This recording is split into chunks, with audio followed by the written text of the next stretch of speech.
Très heureuse de vous retrouver pour cette nouvelle émission. Bonjour chez vous, c'est votre rendez-vous quotidien avec l'actualité politique au plus près de chez vous, avec nos partenaires de la presse quotidienne régionale, des télévisions locales et des indés radios. Nous sommes ensemble pendant 1h30 et on commence dans quelques instants avec le sénateur du jour, c'est Yves Daudigny, le sénateur socialiste de l'Aisne. Dans une demi-heure, l'invité politique Stanislas Guerini, le délégué général de La République En Marche. Et puis enfin, dans le Club des Territoires, on parlera de la campagne des municipales dans plusieurs villes, à Tours, à Toulouse, et puis deux sondages à Marseille et à Montpellier qui annoncent des bouleversements dans ces villes. Mais avant cela, voici les principales informations de ce mercredi 17 juin. Fini les applaudissements, place au rassemblement. C'était le mot d'ordre des soignants qui ont battu le pavé dans de nombreuses villes de France.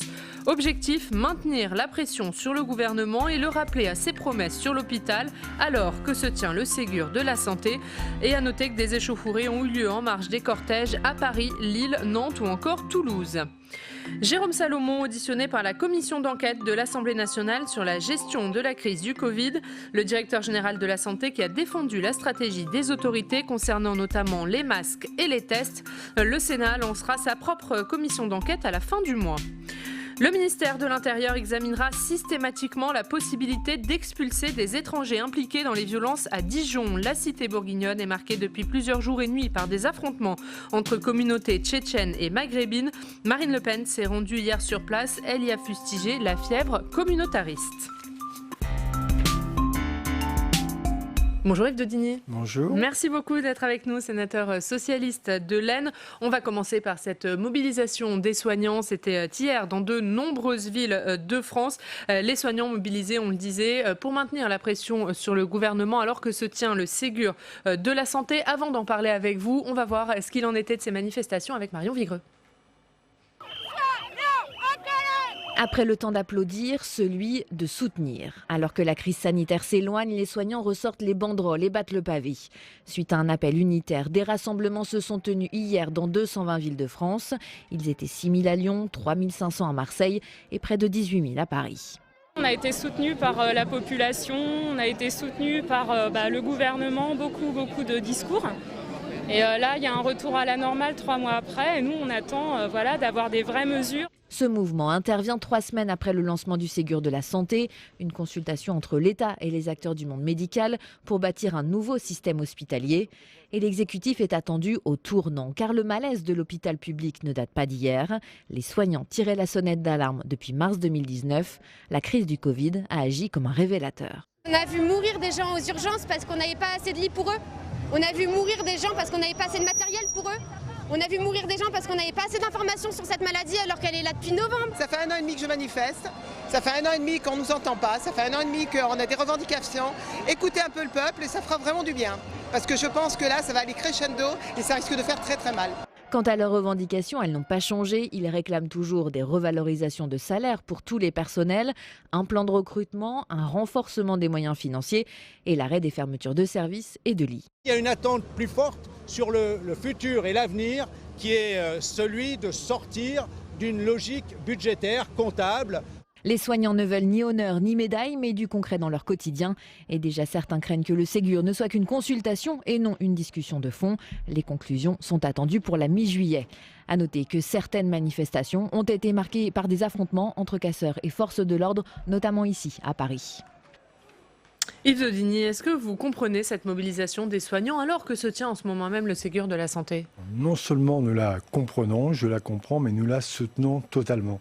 La crise de l'hôpital ne tient pas à l'épidémie.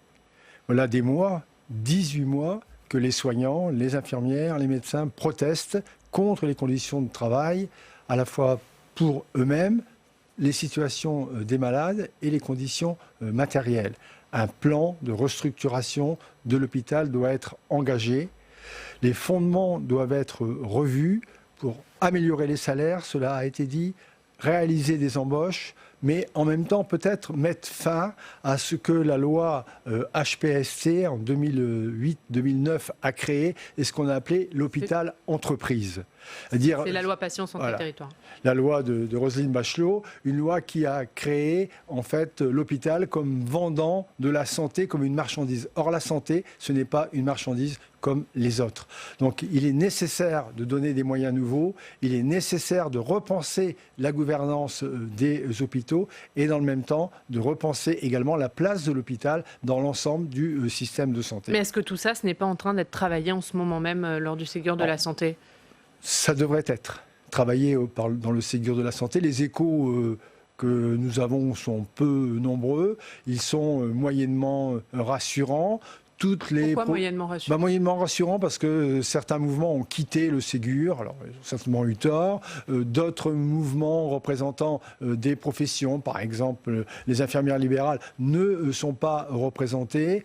Quelle est la qualité du dialogue et des échanges ? Nous ne savons pas vraiment. Est-ce que le temps de discussion est suffisant pour aborder l'ensemble des problèmes que j'évoquais ? J'en doute. Mais c'est vrai que vous avez des doutes sur le fait que ce Ségur de la santé aboutisse réellement à une vraie réforme, aboutisse réellement à de vraies hausses significatives de salaire pour les soignants ?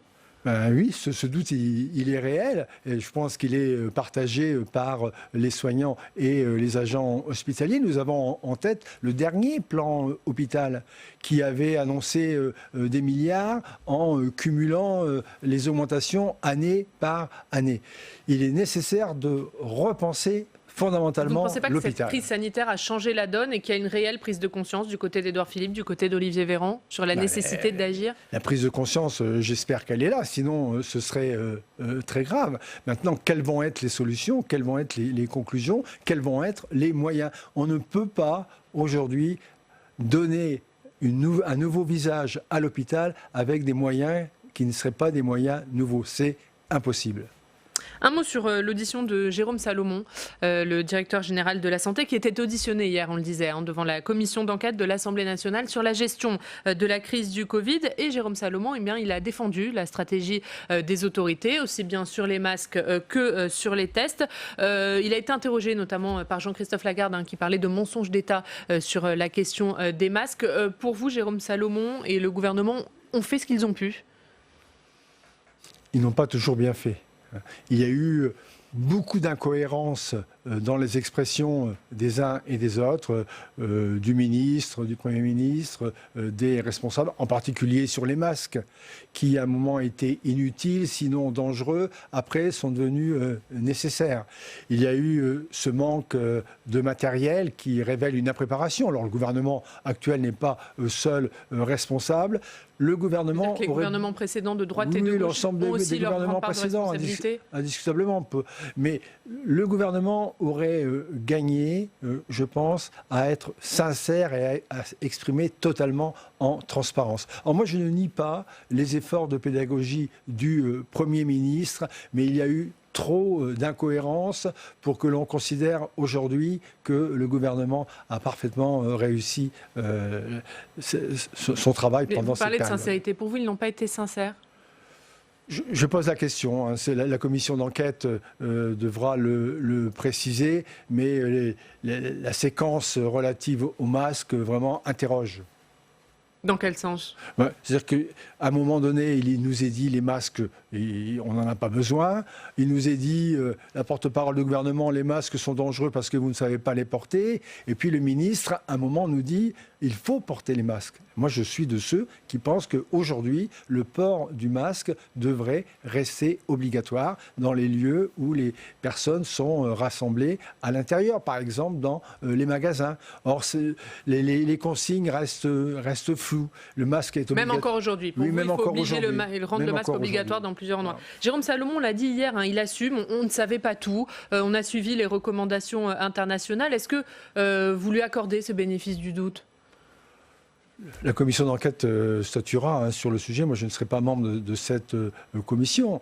Mais vous pensez que ces commissions d'enquête parlementaires, elles peuvent aboutir à quelque chose ? Oui, bien sûr. Le travail, alors je ne parle pas de l'Assemblée, c'est pas mon domaine, mais le travail sera fait ici très sérieusement et le temps nécessaire sera consacré et je pense que nous y verrons plus clair après ce travail. Un mot sur ce qu'il s'est passé en marge de certaines manifestations hier à Paris, mais aussi, on le disait, à Lille, à Nantes, à Toulouse, ces violences qui ont éclaté dans les cortèges. Qu'est-ce que ça dit? On a l'impression qu'aujourd'hui, il est difficile, voire impossible, de faire une manifestation, notamment dans la capitale, sans qu'il y ait des violences. Oui, je partage complètement ce que vous venez de dire. J'ai souvenir dans ma vie d'avoir manifesté à Paris. Il y avait rassemblement, il y avait défilé. Puis les manifestants se séparaient. Aujourd'hui, cela devient impossible. Il y a incompréhension sur le fait que les Black Blocs, lorsqu'ils arrivent, ne peuvent pas être neutralisés. Ils sont identifiables, ils sont nombreux, mais quand même, les policiers aussi. Nous ne comprenons pas pourquoi ils peuvent quelquefois attaquer les magasins en toute impunité. Pourquoi il n'est pas possible de les neutraliser de façon à rendre des manifestations possibles. C'est un vrai sujet d'organisation dans Paris. Et c'est quoi pour vous? C'est un problème de hiérarchie, un problème de commandement, des ordres donnés aux forces de l'ordre? Je ne comprends pas bien. Est-ce que c'est un problème d'organisation? Est-ce que c'est une volonté pour éviter des affrontements trop durs, des blessés, sinon des morts? Mais ce n'est pas acceptable, ce n'est pas tolérable. En fait, le droit de manifester aujourd'hui dans notre pays est en partie détruit par ces blocs qui arrivent en fin de manifestation. Quand vous voyez également ce qui se passe à Dijon, même si les choses sont complètement différentes, et ces affrontements depuis plusieurs jours entre deux communautés, est-ce que vous dites qu'il y a un certain laxisme de la part de l'État? Non, là je n'accuserai pas l'État de laxisme. Pour le coup, je dirais que l'État fait certainement ce qu'il peut dans des conditions qui sont difficiles, mais c'est absolument, on est tous d'accord, insupportable pour la République. Allez, on va parler de ce qui se passait hier au Sénat. Yves Daudigny, le Sénat qui examinait un texte sur les dons de congés au personnel soignant, justement. On va en parler avec notre journaliste parlementaire, Fanny Conqui.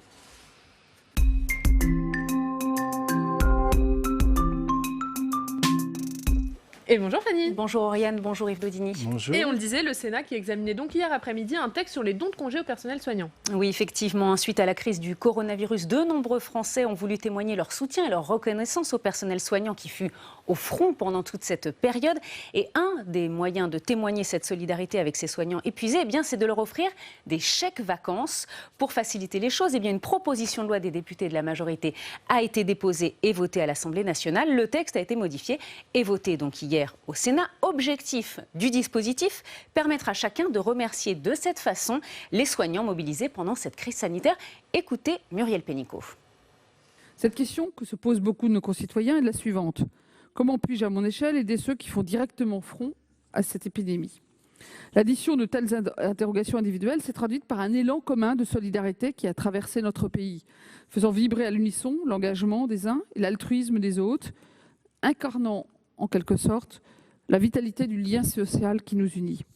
Alors, comment cela se traduit concrètement? Jusqu'au 31 août, tout salarié peut renoncer à sa rémunération pour un ou plusieurs jours. L'employeur verse alors la somme correspondante à l'Agence nationale pour les chèques vacances. Cette agence répartit les sommes sous la forme de chèques vacances entre les établissements et services sanitaires, médico-sociaux et d'aide et d'accompagnement à domicile. Alors, quelles sont les conditions pour y avoir droit? Il faut faire partie de ces établissements en tant que salarié, vacataire ou stagiaire. Il faut avoir travaillé entre le 12 mars et le 10 mai 2020 et ne pas avoir une rémunération supérieure à 3 fois le SMIC. Mais le dispositif suscite la colère de la gauche. Selon la sénatrice communiste Cathy Apoursopoli, le gouvernement compte sur les Français pour récompenser les soignants alors qu'ils ne veulent pas l'aumône, ils veulent des augmentations de salaire. Écoutez. Je suis scandalisée par cette proposition de loi, décalée, injuste, indécente, au vu de ce que vivent actuellement les salariés. Ce texte donne l'impression qu'il n'aurait pas de cœur s'il n'acceptait pas de donner une journée de congé aux soignants. Pourquoi pas? Finalement, c'est toujours au même que l'on demande des sacrifices. Je suis certaine que l'idée de prendre dans la poche des riches ne vous a même pas effleuré. Nous avons tous applaudi les soignants à 20 heures pour leur engagement, mais aussi pour les difficultés de soigner en l'absence de matériel de protection, en l'absence de personnel suffisant, en l'absence de lits, en l'absence de moyens suffisants. Maintenant, il faut passer aux actes. Mais là, avec cette proposition de loi, il s'agit de prendre dans la poche des salariés pour aboutir finalement à des réductions de congés. Alors Yves Daudigny, vous avez voté contre ce texte hier. Vous aussi, vous êtes choqué par ce dispositif ? Oui, je partage les éléments qui viennent d'être exposés par ma collègue du groupe communiste. Nous avons voté résolument contre. Le texte qui est issu des débats de l'Assemblée nationale était un texte inabouti qui ne pouvait pas être mis en œuvre. À tel point d'ailleurs que la majorité du Sénat l'a totalement modifié en remplaçant le don de jours de congé par des dons d'une partie de rémunération. Ce qui prouve vraiment que ce texte n'était ni fait ni à faire. Mais il y a le problème de fond, donc un trouble, un malaise.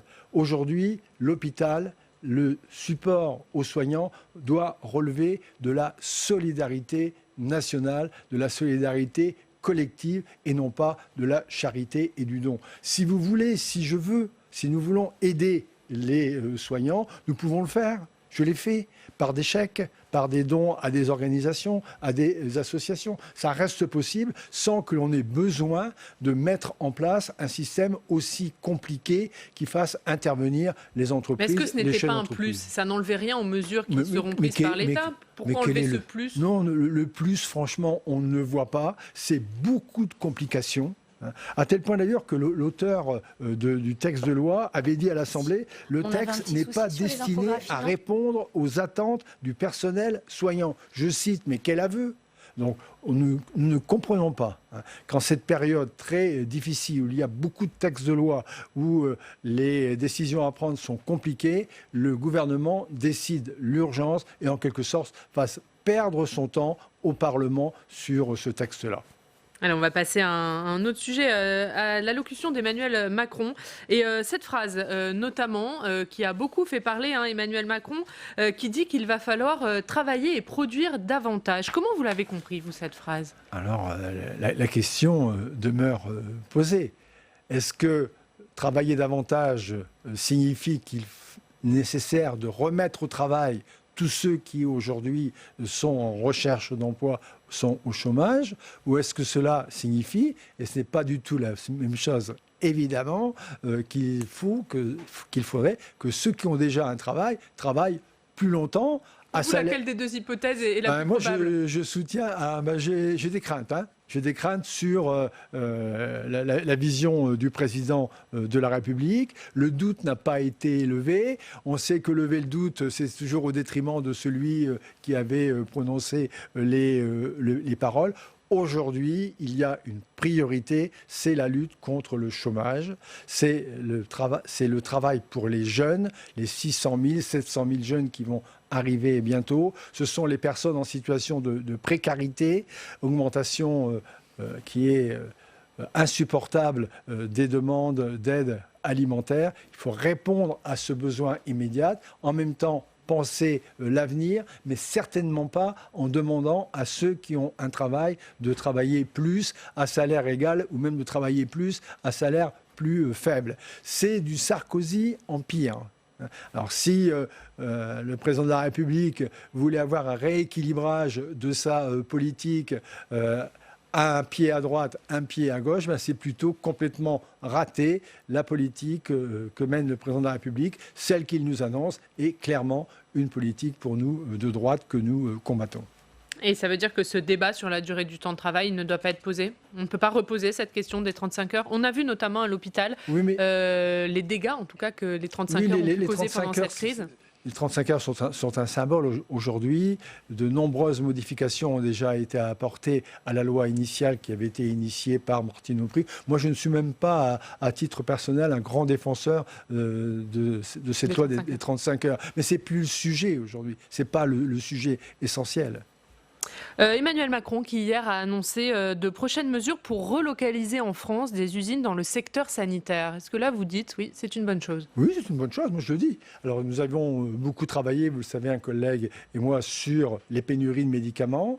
Il y a 2 ans, nous avions décrit la situation que l'épidémie a révélée aux yeux de toutes et de tous, avec en particulier donc les médicaments nécessaires dans les services de réanimation. Relocaliser n'est pas une entreprise facile. Hier a été mis en avant une coopération avec le grand groupe français Sanofi. Moi, j'applaudis. Alors, Maintenant, attendons les faits, attendons les réalités, au-delà de l'effet d'annonce et de l'effet spectacle. En plus, un jour qui était plutôt mal choisi. Que le président de la République choisisse le jour des manifestations des soignants à Paris pour faire une annonce qui est positive, c'est un petit peu ambigu et cela a pu être mal ressenti. Mais Sanofi, si Sanofi investit en France, moi je dis bien. Emmanuel Macron qui a notamment promis la mise en place d'un mécanisme de planification de la production française dans le domaine de la santé, mise en place d'ici l'été, c'est ce qu'il a promis. Quel doit-il être ? Alors, nous attendons bien sûr les mesures. Les relocalisations donc, de fabrication de médicaments touchent à différents sujets suivant les types de médicaments. Il faut investir, c'est le cas de Sanofi, dans les techniques modernes. Par exemple, donc, les médicaments biologiques, où la France est considérablement en retard. Mais il faut aussi aujourd'hui relocaliser la production de médicaments anciens qui ne coûtent plus très cher, mais qui demeurent indispensables dans le soin, par exemple, des cancers. Et nous avions proposé, il y a 2 ans, de créer un pôle public de fabrication de médicaments. Alors, il ne s'agit pas de nationaliser les grands groupes pharmaceutiques, cela n'a pas de sens, mais d'étudier comment, à partir d'organismes qui existent déjà en France, comme par exemple la pharmacie des armées, voir comment nous pourrions, dans notre pays, reproduire des médicaments qui sont des médicaments indispensables et qui sont aujourd'hui souvent en rupture. On a beaucoup parlé. Ne pas oublier donc cette production publique également de médicaments. Yves Daudigny, on a beaucoup parlé des chiffres assez vertigineux de la récession, de la dette, du déficit. Il y a un autre chiffre, c'est ce déficit record de la sécurité sociale à 52 milliards. Et pour la première fois depuis 2012, eh bien, les 4 branches de la sécurité sociale seront déficitaires en 2020. On voit ces chiffres avec les 4 branches. Comment on fait pour combler ce trou de la sécurité sociale maintenant ? Alors, l'événement est sans précédent. Je rappelle que le précédent record de déficit après la crise de 2008, en 2010, il était de 28 milliards. Il est aujourd'hui de 50 milliards, 52 milliards pour l'année 2020, donc on n'est pas à la fin de l'année, et donc l'État envisage de traiter plus de 130 milliards de déficit. Alors je voudrais dire que nous sommes en désaccord total avec la proposition du gouvernement. Je vais essayer de me faire comprendre. Le sujet est technique, mais en fait la décision est profondément politique. Nous pensons, et nous sommes nombreux, sur tous les bords d'ailleurs, nous pensons que le caractère exceptionnel de la crise du Covid-19 justifiait que ce soit le budget de l'État, c'est-à-dire la solidarité nationale de toutes et tous les Français qui prennent en charge cette dette. Ce n'est pas le choix du gouvernement. Le gouvernement a choisi de porter cette dette sur les comptes sociaux, c'est-à-dire sur les assurés sociaux, les patients, les retraités, les familles. Alors, c'est un mauvais choix de gestion. Juste pour préciser, c'est un texte sur la dette sociale qui est examiné en ce moment à l'Assemblée nationale et le gouvernement a fait le choix de rajouter les 136 milliards de dette de la crise dans les comptes de la sécurité sociale, ce qui fait que les Français vont rembourser jusqu'à 2033, c'est 9 années de plus que prévu initialement. Donc, c'est une mauvaise décision pour 2 raisons. La première, ce n'est pas une mesure de bonne gestion. Pourquoi ? Parce que l'État peut emprunter dans de meilleures conditions et sur des durées plus longues que ne peut le faire la Caisse qui amortit les dettes sociales. Je ne sais pas s'il me fait bien comprendre. La CADES. Voilà. La deuxième raison, c'est qu'aujourd'hui, c'est comme ça, la dette, ça ne coûte rien. Donc le problème aujourd'hui, ce n'est pas celui de régler le problème de la dette. Le problème aujourd'hui, c'est de retrouver demain les équilibres de la sécurité sociale en prenant en compte les besoins d'hôpital, en prenant en compte les besoins d'allongement de la vie, en prenant en compte donc l'autonomie. Et qu'est-ce qui va se passer ? Pendant les années qui viennent devant nous, nous allons consacrer une dizaine de milliards chaque année. Nous allons consacrer de la recette de la CSG à rembourser un emprunt. Et cet argent, nous en aurions besoin pour mener les actions indispensables pour le confort de nos concitoyens. Alors, on prive la sécurité sociale de moyens en privilégiant le remboursement. C'est un mauvais choix politique. Olivier Véran, lui, dit que le gouvernement a choisi de cantonner cette dette de la crise dans cette fameuse CADES, parce que comme ça garantit que la Sécu peut payer en temps et en heure les prestations sociales. Oui, enfin, l'argument, j'ai de l'estime pour Olivier Véran, mais cet argument ne vaut rien. En fait, nous savons tous qu'il y a dans la politique de ce gouvernement une stratégie qui consiste, pour la sécurité sociale, à diminuer les recettes. On diminue les recettes, on crée du déficit, on dramatise la situation et on crée ainsi les conditions demain de diminuer les prestations. L'objectif aujourd'hui, mais la Fédération hospitalière de France dit la même chose, c'est de trouver l'équilibre demain avec la satisfaction des besoins que nous connaissons à l'hôpital ou que nous connaissons au niveau de l'autonomie. Ce n'est pas le choix du gouvernement, c'est vraiment un mauvais choix technique, mais c'est surtout une mauvaise position politique. On a bien compris votre position. On va terminer avec votre revue de presse. Yves Daudigny, c'est Fanny Conquis qui revient.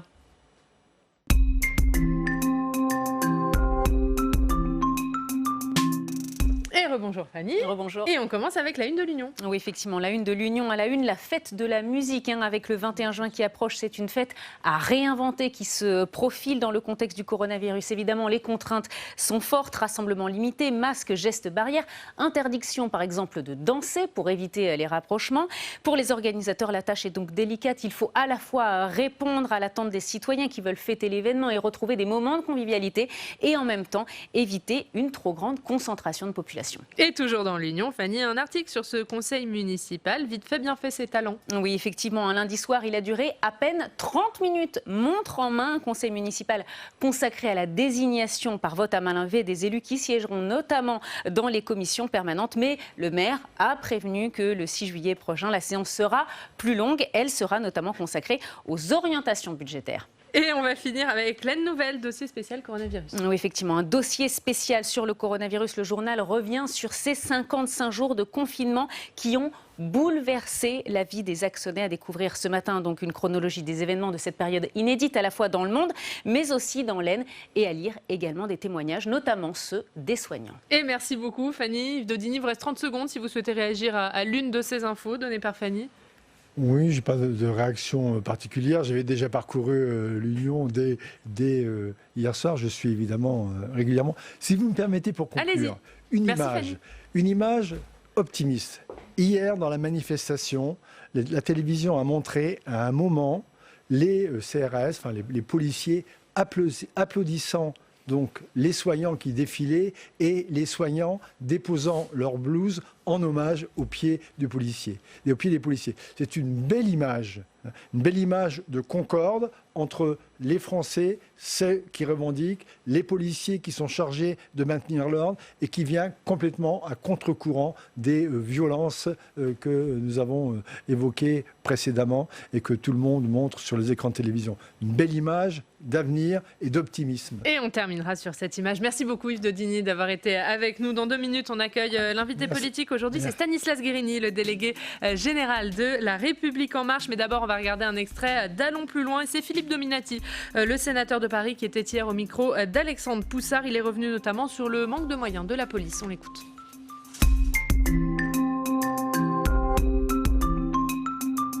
Pouvoir continuer à utiliser provisoirement la méthode d'intervention dite de l'étranglement, alors que Christophe Castaner souhaite interdire cette technique d'intervention. Est-ce que c'est un désaveu pour le ministre de l'Intérieur ?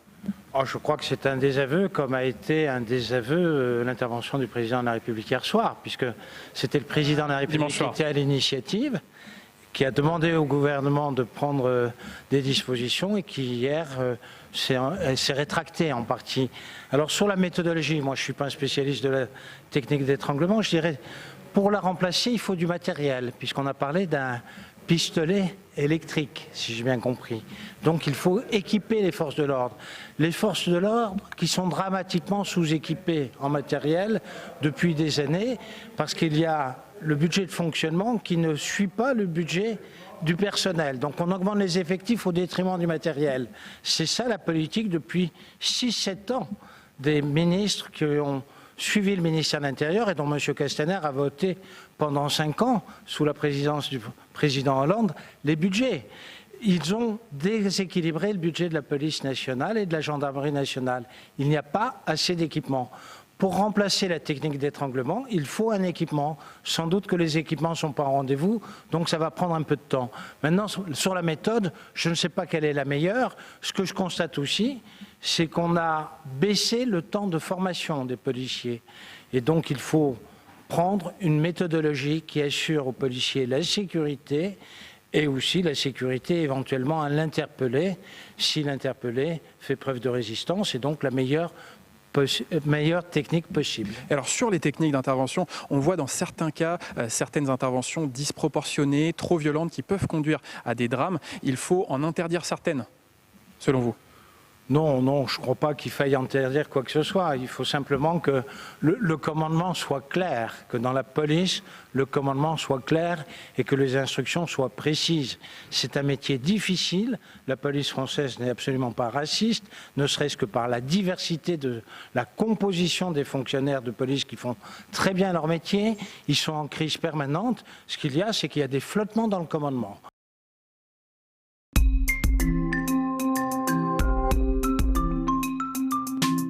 Et notre invité politique ce matin, c'est Stanislas Guerini. Bonjour. Bonjour. Vous êtes le délégué général de La République En Marche. On est ensemble pendant 20 minutes pour une interview en partenariat avec la presse quotidienne régionale, représentée par Stéphane Vernet de Ouest France. Bonjour Stéphane. Bonjour. Bonjour. Et on commence, Stanislas Guerini, avec ce qui se passe à Dijon depuis plusieurs jours, plusieurs nuits, ces affrontements entre communautés tchétchènes et maghrébines. Alors Laurent Nunez a annoncé hier un renfort de 150 gendarmes, mais est-ce qu'il aurait fallu que l'État intervienne plus tôt, de manière plus ferme? Est-ce qu'il y a eu du laxisme? L'État est intervenu puisque depuis vendredi dernier, en réalité, les forces de l'ordre sont sur place. Elles ont fait un travail admirable d'ailleurs. Et ma première pensée, c'est pour les Dijonnaises et pour les Dijonnais. Parce que c'est vrai que ce qu'ils ont vécu, c'est intolérable. C'est des affrontements de bandes de cette nature-là. Mais l'État, les policiers ont été présents. Et il faut d'ailleurs saluer leur travail. Quand j'entends que certains veulent les désarmer, ça n'a absolument aucun sens. On voit bien que nous avons besoin d'une présence policière. C'était important que Laurent Nunez puisse se rendre sur place, annonce un renforcement encore des forces en présence pour mettre fin à ce qui était une situation totalement intolérable. Je dois vous faire réagir à ce tweet de Christian Jacob, le patron des Républicains, qui dit depuis quelques jours, notre pays est en proie à une explosion de violence. Le silence du Premier ministre résonne comme un aveu d'impuissance coupable. Qu'est-ce que vous lui répondez? Bien, on voit bien qu'à chaque fois, des responsables politiques veulent mettre de l'huile sur le feu, rajouter systématiquement de la confusion à des situations qui sont difficiles. On sait que dans les quartiers, il y a des situations difficiles. Tout le monde craignait que la période qui suivrait le confinement puisse être une période de tension. C'est le cas. La seule réponse, c'est une réponse républicaine. C'est-à-dire à la fois d'avoir l'ordre républicain, c'est la réponse de Laurent Nunez, de Christophe Castaner, et puis agir pour ces quartiers-là, agir concrètement. Nous le faisons depuis le début de ce mandat, en dédoublant des classes, en mettant des emplois francs. Il faut continuer sur cette voie-là, mais je ne fais pas partie de ceux qui, systématiquement, veulent mettre de l'huile sur le feu. Je crois qu'il faut beaucoup de responsabilité. Pour vous, Christian Jacob cherche à mettre de l'huile sur le feu. On voit bien qu'à chaque fois, en disant le président de la République ne parle pas suffisamment vite, le Premier ministre devrait s'exprimer comme ci, comme ça, je crois que la démocratie continue sa route. Il y a les questions au gouvernement. Le Premier ministre, le ministre de l'Intérieur ont systématiquement l'occasion de répondre aux questions. Et c'est ainsi que ça doit continuer à se faire. Le ministre de l'Intérieur, il a le ton juste. Oui, sa tâche est extrêmement difficile. Est-ce qu'il est à la hauteur? Je le pense. Depuis 2 ans, il agit extrêmement concrètement, au-delà des discours, au-delà des mots, pour que l'on puisse donner plus de moyens aux forces de l'ordre. Depuis le début de ce quinquennat, c'est plus d'1 milliard de crédits supplémentaires que nous avons débloqués. Et ça, c'est l'action de Christophe Castaner. Quand nous créons des postes de policiers et de gendarmes, vous savez, avant Christophe Castaner, il y a certains policiers qui attendaient le paiement de leurs heures supplémentaires depuis 2005, pour certains. Il a pris des décisions, justement, de reconnaissance envers le travail de nos forces de l'ordre. Ça, au-delà des discours, ce sont des actes. Il faut continuer comme ça. Je crois qu'il y a ceux qui s'agitent, mais qui n'avaient pas fait dans les quinquennats précédents, ou au contraire, qui avaient fait dans l'autre sens, qui avaient détricoté les services de renseignement territoriaux, qui avaient détricoté le nombre de policiers et de gendarmes. Et puis il y a ceux qui agissent. Christophe Castaner fait partie de cela. Il a mon soutien plein et entier. Je vois bien qu'il est attaqué. Est-ce qu'il n'est pas démonétisé? Par exemple, hier, est-ce que c'était pas à lui d'aller à Dijon? Pourquoi c'est Laurent Nunez qui a été... Pardon, mais je vois tous ceux qui veulent faire de la politique politicienne par rapport à cela. Il y a un ministre de l'Intérieur et un secrétaire d'État qui fonctionnent bien, qui sont sur le terrain. Laurent Nunez se déplace à Dijon. On devrait pouvoir se réjouir qu'il est justement à Beauvau, ce couple-là qui fonctionne. Mais on se demande quand même pourquoi ce n'est pas le ministre de l'Intérieur. 4 jours d'affrontement jour et nuit, pourquoi ce n'est pas le ministre de l'Intérieur qui sont sur place ? Ce sont des querelles politiciennes. À chaque fois, il y a quand même des tensions entre le ministre lui-même et la police, enfin les hommes de rang. Ça se passe pas toujours formidablement bien, surtout en ce moment. Les forces de l'ordre aient manifesté une forme de colère par rapport aux attaques dont ils font l'objet. Eux, qui depuis 2 ans font face, encore une fois de façon admirable, à beaucoup de violence, à beaucoup de mouvements. Et on sait à quel point les samedis qui ont suivi pendant la crise des Gilets jaunes ont été difficiles pour nos forces de l'ordre. Elles sont fatiguées, ça c'est vrai. Elles ont besoin de reconnaissance de la nation. Nous devons leur apporter cela. Et donc il y a ce mouvement-là. Je crois que Christophe Castaner tient cette ligne de crête. Elle est difficile parce qu'on voit bien que beaucoup veulent nous mettre dans un piège terrible. Hier, c'était la journée où Marine Le Pen, d'un côté, disait n'importe quoi, que tout était en train d'être cassé à Paris. Paris était à feu et à sang. Je crois que tout ça était extrêmement faux. Mais et un dernier mot sur Christophe Jean-Luc Castaner. Mélenchon dit qu'il faut désarmer la police. Voilà, nous tenons ce bloc républicain. Un dernier mot sur Christophe Castaner. Ce ne sont pas que des attaques politiques, ce sont les policiers eux-mêmes qui ont dit qu'ils se sentaient lâchés, qu'ils étaient désavoués, que pour eux, Christophe Castaner n'était pas le premier flic de France. C'est pour ça que je faisais le distinguo entre ce qui me semble être des attaques politiciennes et ce qu'exprime notre police aujourd'hui, qu'il faut savoir entendre, il faut répondre à cela. Je crois qu'à la fois les mots de Christophe Castaner cette semaine à l'Assemblée nationale, les mots du président de la République dans son intervention ont été justes. Il n'y a qu'une seule réponse, c'est celle de l'ordre républicain et c'est celle-là que nous allons continuer à porter. Vous parliez de Marine Le Pen, elle était en déplacement hier à Dijon et elle a notamment proposé d'instaurer le principe du casseur-payeur, y compris pour les mineurs en engageant la responsabilité civile des parents. Est-ce que pour vous c'est une bonne mesure ? Mais là encore, Marine Le Pen ne manifeste jamais une hauteur de vue, celle qui veut être une femme d'État. Elle vient faire des coups politiques pour agiter, raconter n'importe quoi sur les situations. Elle ne fait ça matin, midi et soir, et en ce moment, elle ne fait que cela. Donc je crois qu'il faut prendre de la distance. Les interventions se font, la police est là pour contenir, c'est ce qu'elle a fait, y compris à Dijon. Et donc, je ne veux pas me livrer à une sorte de surenchère politicienne. Ceux qui veulent expulser sans même regarder les situations. C'est vrai que c'est une question que beaucoup de gens se posent. Qui doit réparer les dégâts ? Est-ce que le principe du casseur-payeur, c'est une bonne solution ? Mais quand il y a des manifestations, il y a des organisateurs qui sont responsables. Et donc, c'est comme ça que nous devons continuer à faire. Là, en l'occurrence, à Dijon. Oui, mais il faut interpeller, vous voyez, les manifestants. Quand ça est fait, il y a ensuite des procédures judiciaires qui doivent évidemment suivre leur cours. Je ne crois pas que ce soit des grands principes comme ça qui puissent répondre à ces questions. Excusez-moi, mais pas qu'à Dijon. On voit bien aujourd'hui, on a l'impression qu'en France, on ne sait plus organiser une manifestation sans qu'il y ait de débordements et qui ne sont pas le fait des organisateurs de la manifestation. Bien sûr, vous avez raison. Ça devient quasi systématique. Qu'est-ce qu'on fait par rapport à ce genre de choses ? Bien, on interpelle. Nous avons pris des mesures l'année dernière pour justement pouvoir interpeller au mieux, interdire de manifestations à un certain nombre de personnes, sortir des manifestations ceux qui ont le visage couvert, par exemple. Et donc tout cela, nous devons continuer à le faire. Mais au-delà des grandes déclarations, nous devons agir dans les actes. On voit bien que ces manifestations sont volées. Hier, quand les soignants revendiquent légitimement, manifestent dans le calme, il y a des forces d'extrême gauche, des casseurs qui viennent piller, créer du désordre. Eh bien, ceux-là, il faut les condamner, être absolument intraitables et ne pas tout confondre, effectivement. Sur la manifestation elle-même que vous venez d'évoquer, les soignants, en fait, comment est-ce que vous interprétez ce type d'action alors qu'il y a eu tant de promesses faites pendant la période de crise ?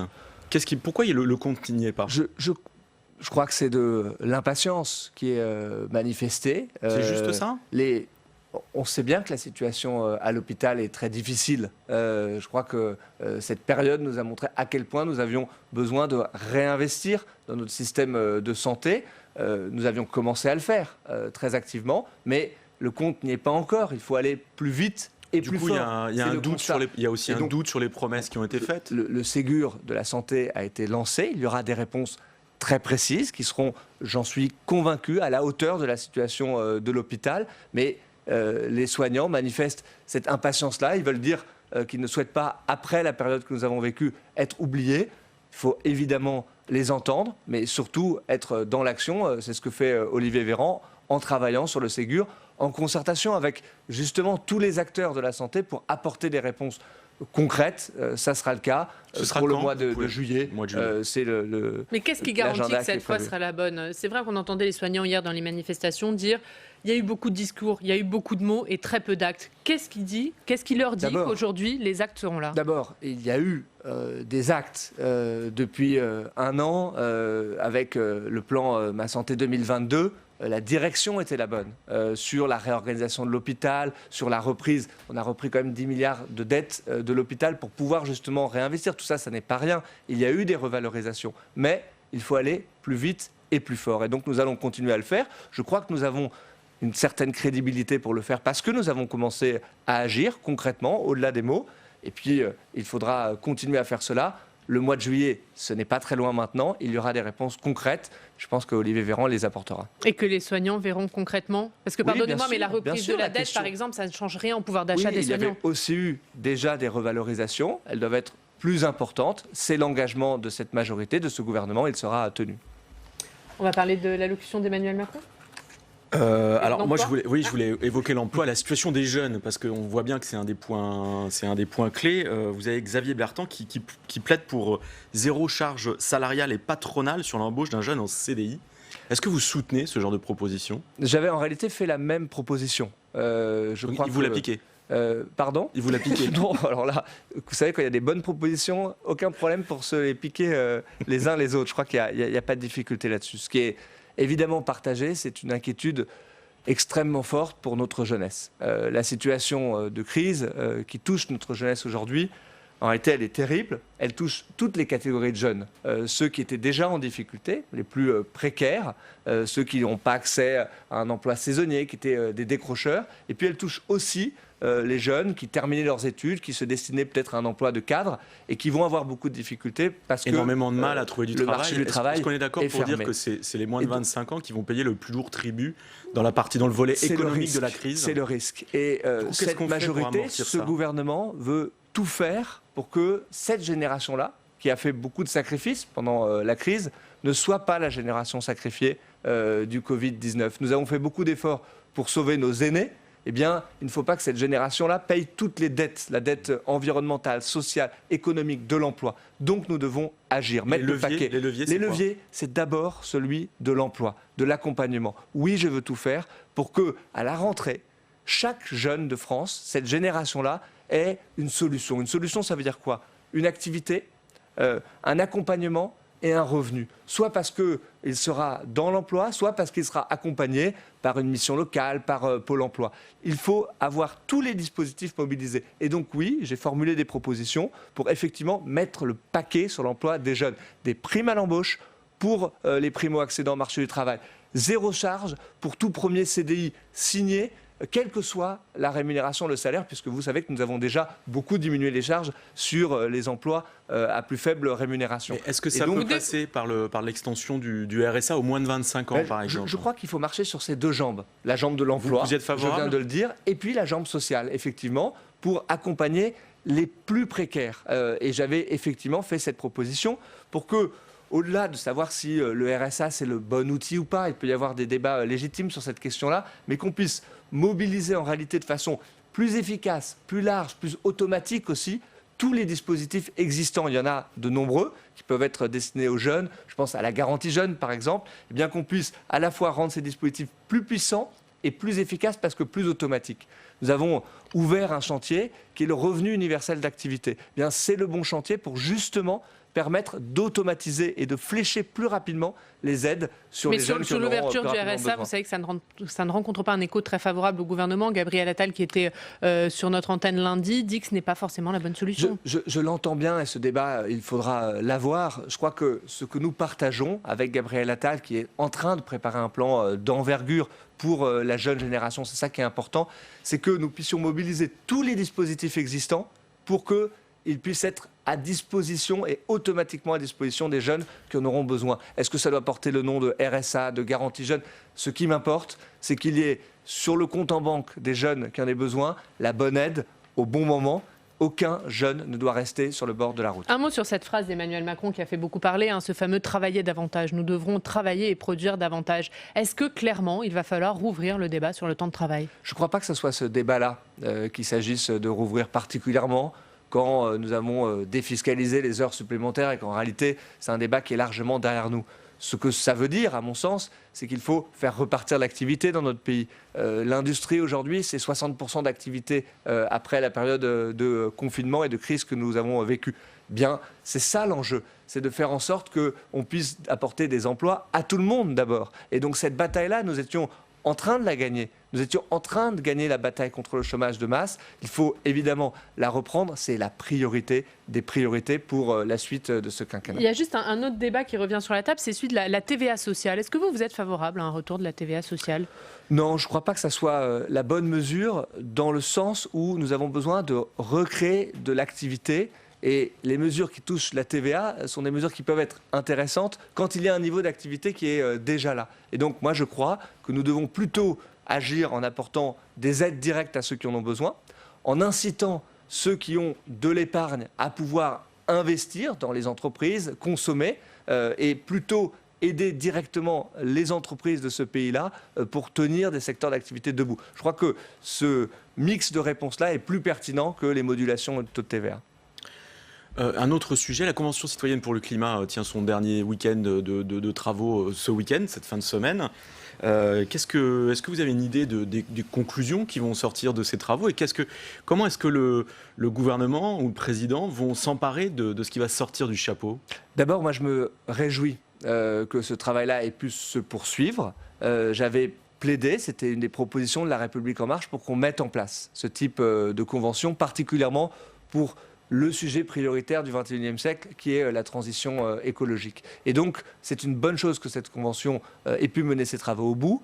Je suis favorable à ce que nous puissions reprendre le maximum de propositions qui font consensus à travers ces 150 citoyens qui ont pu travailler, que éventuellement nous puissions les soumettre à un référendum. Je ne suis pas du tout opposé à cette idée-là, pour que justement ça soit un choix de société. On voit bien que sur des questions qui sont des questions complexes, c'est aussi pour cela que c'est une bonne chose d'avoir ce type de convention, parce que cela place tout le monde face à la complexité des sujets. Mais quand nous parvenons à créer du consensus, et c'est ce que permettent de faire ce type de convention, eh bien qu'ensuite on puisse entraîner la société, c'est cela dont nous avons besoin. Et donc je suis très favorable à ce qu'on reprenne de façon pleine et entière les propositions de cette convention citoyenne. Le président nous a dit dimanche qu'il continuait à consulter, qu'il reprendrait la parole au mois de juillet. Ce sera pour nous annoncer ce qu'il fait avec les résultats de la convention citoyenne ou pour nous dire qu'il va changer de gouvernement ? Alors, peut-être en partie pour la Convention citoyenne. Je crois que ce qui est très important, c'est de comprendre que nous vivons là un moment d'urgence. Nous sommes encore dans un moment d'urgence sanitaire. Le virus circule encore, mais maintenant surtout économique et social.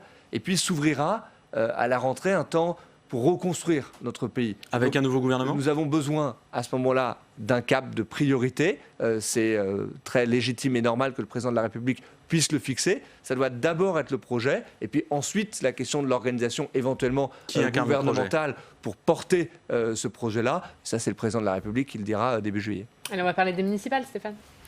Alors les municipales, vous aviez un objectif de 10 000 élus encarter La République En Marche. Est-ce que vous y êtes à l'issue du premier tour ou pas loin ? Ou est-ce que le deuxième tour vous y mènera ? Ou est-ce que vous êtes très loin du compte finalement ? Non, je pense qu'au lendemain du deuxième tour, nous aurons dans toute la France une nouvelle génération d'élus locaux issus des rangs de La République En Marche, et nous serons, je pense, au-delà des 10 000 conseillers municipaux. Vous allez les chercher où en fait ? J'analyse les chiffres du premier tour. Parce que les listes qui ont été présentées aux seules couleurs de La République En Marche, on ne peut pas dire qu'elles aient vraiment performé dans ce premier tour. Vous savez, en réalité, il y a dans les grandes villes des listes qui sont étiquetées avec des appartenances partisanes, et puis dans beaucoup de communes de plus petite taille, des listes citoyennes sur lesquelles il y avait de très nombreux marcheurs, donc adhérents sans de La République En Marche. Ou divers droits, divers centres. En réalité, cette génération-là, d'ailleurs, contrairement à ce qu'on entend de temps en temps, elle est dans toute taille de ville. La République En Marche, on a souvent voulu dire que c'était le parti des métropoles, mais je crois que ce n'est pas vrai du tout. Nous avons des adhérents qui participeront à la vie communale, à la vie démocratique de ce pays, dans toute taille de commune. Et pour moi, c'est extrêmement important. Nous aurons plusieurs centaines de maires au lendemain de cette élection municipale. Ça compte aussi beaucoup. Pour moi, mais très peu dans les grandes villes. Est-ce que ça, pour vous, c'est un échec? Bien, nous avons participé à l'élection de maires dans des grandes villes, déjà élus au premier tour. Vous savez, dans les maires que nous avions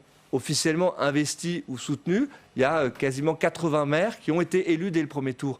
Je m'en réjouis. Mais dans des villes moyennes, vous avez raté la marche des grandes villes, en fait. Dans des villes moyennes, mais... Symboliquement, quelle sera la grande ville dirigée par un maire, la République En Marche, à l'issue de ce scrutin? Je n'ai jamais envisagé cette élection Strasbourg, en voulant dire, voilà, là où on veut planter le drapeau, et d'ailleurs je pense que ça ne serait pas un bon cadeau, d'une certaine façon, à faire à nos élus qui mènent des campagnes locales que de nationaliser la campagne en disant voici dans quelle ville je veux planter le drapeau de la République En Marche. J'ai jamais envisagé l'élection municipale comme ça parce que c'est une élection locale. Vous m'interrogez sur mes objectifs partisans. Mes objectifs, ils étaient très clairs. C'était d'implanter notre jeune mouvement, nous existons depuis 3 ans, à l'échelle municipale. Je pense que nous y parviendrons au lendemain du deuxième tour. Mais je n'envisage pas cette élection comme une élection partisane où il faut planter des drapeaux. En revanche, je me réjouis que demain, dans des grandes villes comme dans des petites villes, nous puissions participer à beaucoup de conseils municipaux, nous puissions avoir beaucoup d'adjoints, beaucoup de maires aussi, je l'ai dit, plusieurs centaines, je le pense, au lendemain du deuxième tour, qui permettront à notre mouvement d'être mieux enraciné et surtout, d'agir pour nos concitoyens. Je crois que c'est ça la politique et ça doit rester cela. Sauf que pour la lecture des résultats, on est d'accord qu'il vous fallait quelques grandes villes et vous auriez pu ou dû gagner Paris, par exemple, ou vous savez, Lyon. D'abord, c'est à la fin du bal qu'on paye les musiciens. Et donc nous sommes... Vous pensez encore pouvoir gagner Paris? Mais je ne joue jamais une élection pour la perdre. Je crois qu'à Paris, on voit bien que nous avons besoin de faire entendre notre voix. Moi, je ne peux pas me résoudre à un affrontement entre Anne Hidalgo et Rachida Dati qui ne portent 2 visions extrêmement antagonistes des méthodes de gouvernance pour la maire de Paris qui rend finalement Paris renfermée sur elle-même. Et je crois que de cela, nous avons besoin de sortir. Agnès Buzyn, elle porte cette voix-là. Elle aura l'occasion de l'exprimer. Il y a 2 débats d'ici le deuxième tour. Dont un ce soir, mais Agnès Buzyn, nous continuons de façon très dynamique notre campagne. Et je peux vous dire, pour me déplacer sur le terrain, que l'accueil est plutôt bon. Agnès Buzyn, elle mise sur une adhésion des Parisiens à l'action du gouvernement. Quand on voit les scores des maires de la République En Marche ou des maires proches de la République En Marche, est-ce que vous ne dites pas c'est quand même pas la bonne stratégie? Non, vous savez, moi je me déplace beaucoup. Je vais à la rencontre notamment des commerçants dans ma circonscription et j'entends beaucoup de retours positifs sur l'action que cette majorité, que ce gouvernement a pu mener pendant la crise que nous avons vécue. Vous savez, c'est rare d'entendre des commerçants qui vous disent moi, j'ai fait une demande d'aide du Fonds exceptionnel de solidarité. 3 jours plus tard, j'avais l'argent sur mon compte. Bien ça, les gens l'entendent.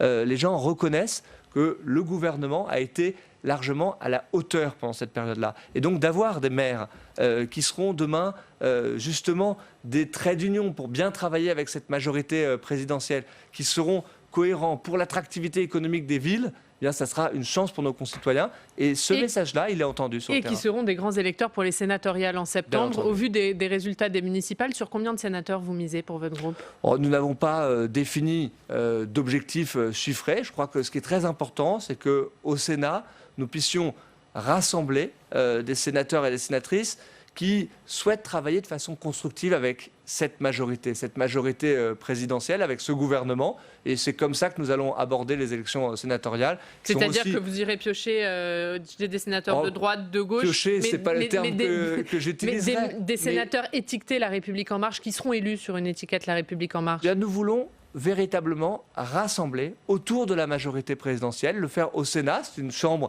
qui fonctionne comme ça, avec des accords souvent de projets. Et je pense qu'il faut suivre ce mode de fonctionnement-là. Donc c'est comme ça que nous envisagerons l'élection sénatoriale. Une dernière question, on vient de parler du Sénat. L'ambiance au Parlement, c'est comment avec les 10 groupes aujourd'hui et le fait que le groupe majoritaire de la République En Marche s'est progressivement fracturé?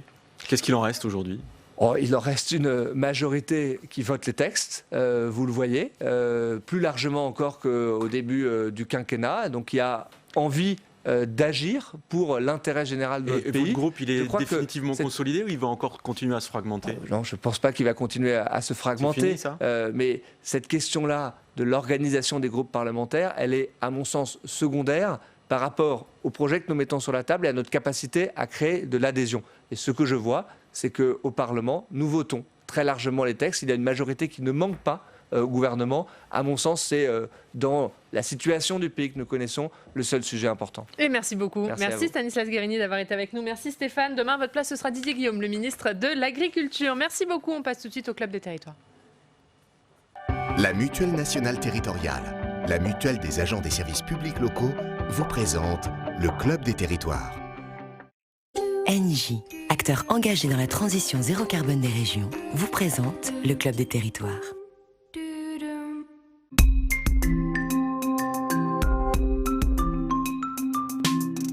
La presse quotidienne régionale et les télévisions locales vous présentent le Club des Territoires. Le Club des Territoires en partenariat avec la presse quotidienne régionale, les télévisions locales et les Indes radios. Avec nous pour ce club aujourd'hui, nous rejoignent Frédéric Dabi, Thierry Dupont et Aurélien Elias. On va parler bien sûr des municipales dans différentes villes, à Tours, à Toulouse et puis deux sondages de Frédéric Dabi à Marseille et à Montpellier. Sondages qui promettent des bouleversements dans ces villes. On va en parler, mais on commence tout de suite par le journal des municipales.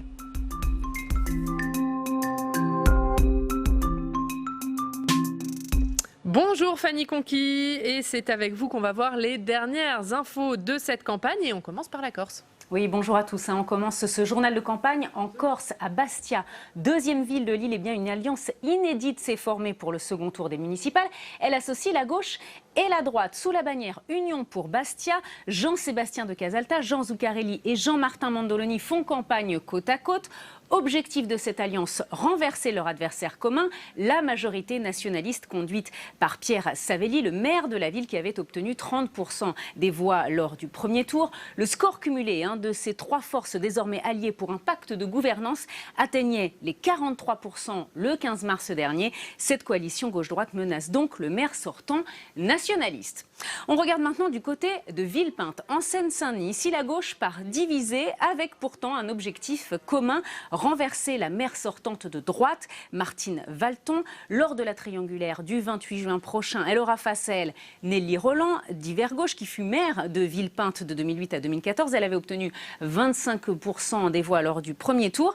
Et troisième protagoniste de cette triangulaire, c'est Mélissa Youssouf. L'ex-socialiste a fusionné avec différents courants, Front de gauche, Divers droite, La République en marche. Et lorsque ses adversaires parlent d'alliance contre nature, elle répond « Je suis sereine ». La question, ce n'est pas avec qui je m'allie, c'est quelles idées sont bonnes pour les habitants. Et puis pour finir, ce journal de campagne, on va à Besançon. Alexandra Cordier, ex-référente départementale La République En Marche et tête de liste sans étiquette qui avait obtenu 4,57% des voix au premier tour, soutient pour ce second tour des municipales le candidat de droite Ludovic Fago. Ils tiendront une conférence de presse commune demain. Et le 28 juin, le candidat de droite sera face à la liste écologique arrivée en tête au premier tour et face au candidat de La République En Marche. Et merci beaucoup Fanny pour ce journal des municipales. On va continuer bien sûr à balayer l'actu de la campagne avec vous messieurs. Bonjour. Merci d'être avec nous. Et Frédéric, on va commencer avec votre sondage IFOP pour nos partenaires de la Provence, également pour CNews et Sud Radio. C'est ce sondage à Marseille. Marseille où Michèle Rubirola, la candidate du printemps marseillais, devance assez largement, en tout cas creuse l'écart avec la candidate des Républicains, Martine Vassal. Oui, c'est assez net, 36% d'attention de vote. Alors c'est un sondage, Oriane, Marseille global qui ne dit pas complètement ce qui se passerait secteur par secteur. C'est 8 élections à Marseille et non pas une projection globale. Mais pour autant, 34 ans après le décès de Gaston Defferre, le PS a une chance historique avec ses alliés écologistes d'intégrer, de conquérir la mairie de Marseille. On voit à quel point il y a une dynamique en faveur de la liste du printemps marseillais. À quel point également Martine Vassal pâtit d'un triple déficit. Elle est vue comme l'héritière de Jean-Claude Gaudin. Elle pâtit de cette division, et on sait très bien que la division dans un camp, quel qu'il soit, quelle que soit la ville, est mortelle avec Bruno Gilles qui a maintenu ses listes dans, je crois, 3 secteurs. Et puis, il y a cette affaire des procurations qui empoisonne un petit peu la campagne. Le Rassemblement national est en mesure de garder au moins le secteur de Stéphane Ravier, mais il n'est pas en mesure, comme on le pensait au début de la campagne, de se mêler à la course à l'hôtel de ville. En tout cas, il y a une dynamique pour le printemps marseillais qui est en tête dans la plupart des catégories, qui fait même des bons scores dans l'électorat âgé. Il y a aussi une question, et c'est une inconnue sur ce scrutin, je n'ouvre pas le parapluie, mais il faut le dire, c'est l'inconnue de la participation. Elle avait été extrêmement faible le 15 mars dernier. Est-ce qu'un surplus de participation va permettre à Martine Vassal de refaire son retard? Va au contraire élargir, amplifier la dynamique pour le printemps marseillais? En tout cas, on est peut-être, et ce n'était pas du tout ce qui était attendu en début de campagne, à la veille d'un bouleversement jamais vu et qui signerait la fin définitive de l'ère Jean-Claude Gaudin. Et vous faites bien de le préciser, hein, Frédéric Marseille, élection particulière qui se joue par secteur et tous les candidats n'ont pas des listes dans chaque secteur. Mais quand même, ce sondage, eh bien, il veut dire quelque chose. Hein, ce sondage Marseille Global qui annonce eh bien, un éventuel renversement dans la cité phocéenne. Oui, et ça pourrait avoir des conséquences assez grandes, y compris au plan de la métropole, parce que si jamais la ville de Marseille changeait de majorité, ça pourrait avoir des incidences sur la métropole, mais également sur la région, parce qu'on ne peut pas imaginer que les élections régionales, quelle que soit la date du scrutin, elles pourraient être bouleversées si la ville de Marseille changeait de majorité. C'est quand même la métropole de la région. Et puis ça aurait même une incidence nationale, parce que autant les Républicains se sont bien sortis du premier tour et semblent partis vers une assez large victoire, en tout cas une consolidation de leur position, autant la perte de Marseille serait vécue vraiment comme une contre-performance. C'était la grande ville qu'ils détenaient jusqu'à présent, et là, ils se sont tirés une balle dans le pied par leur division.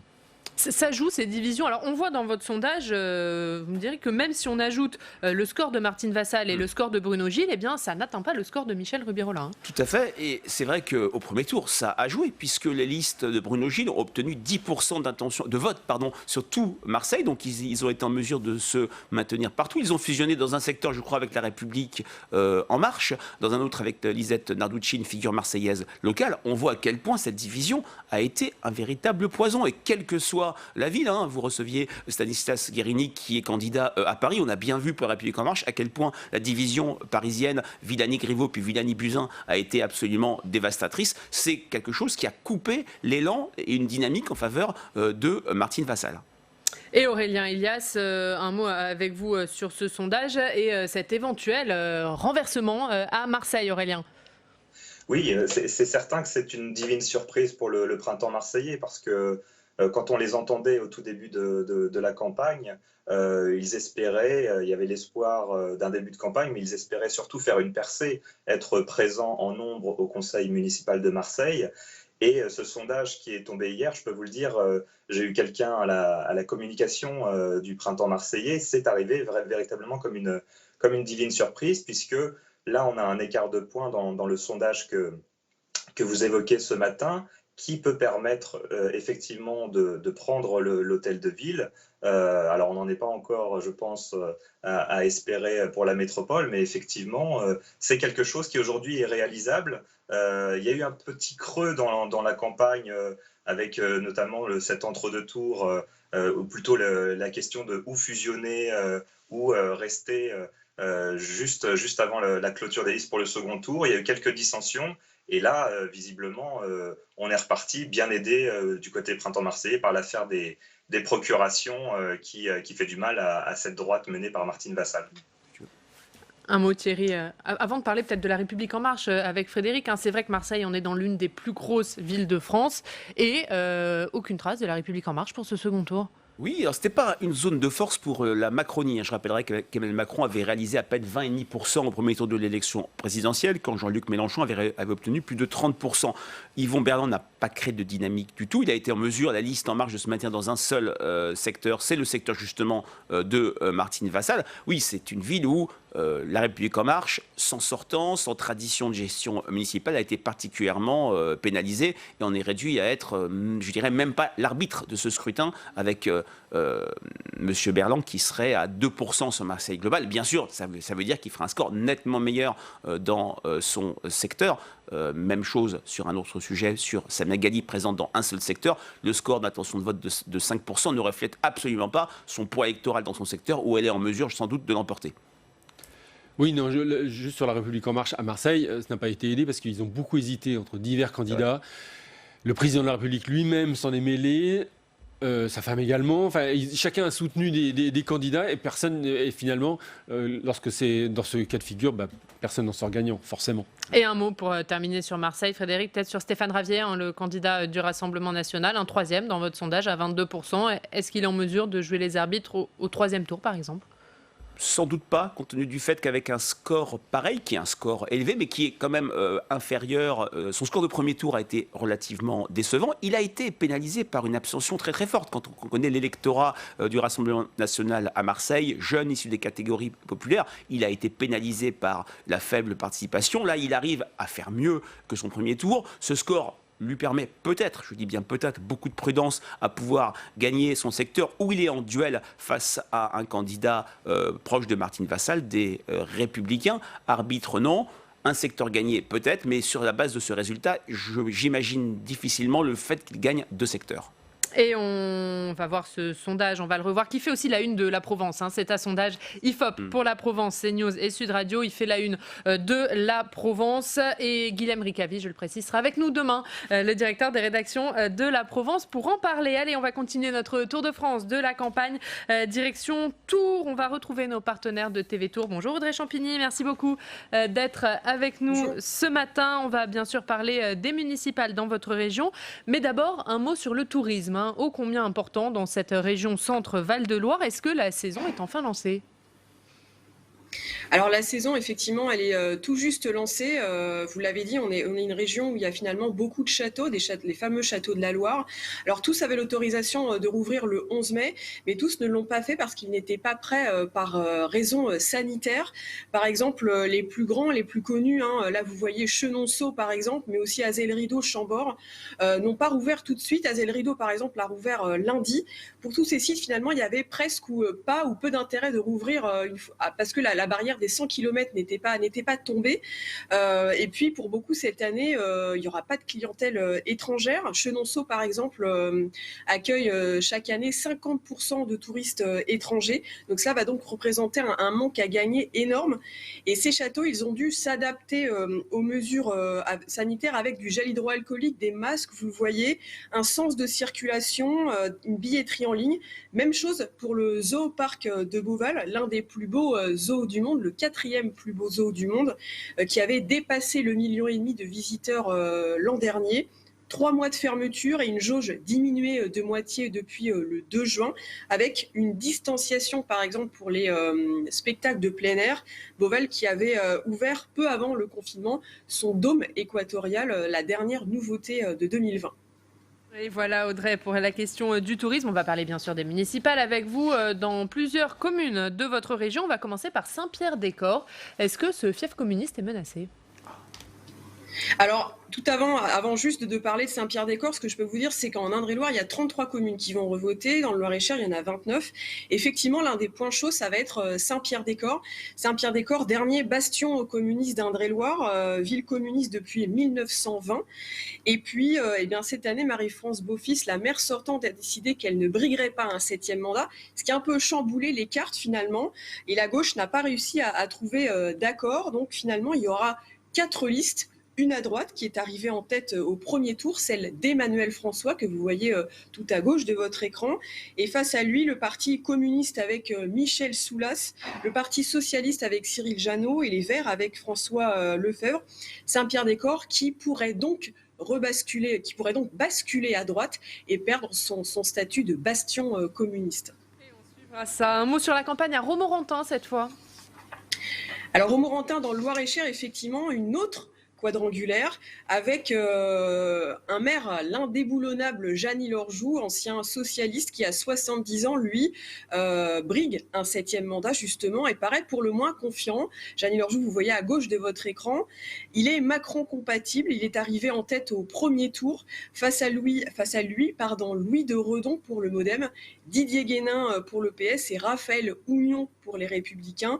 Là aussi, pas d'accord trouvé entre les 4 candidats ou entre les 3 candidats de gauche.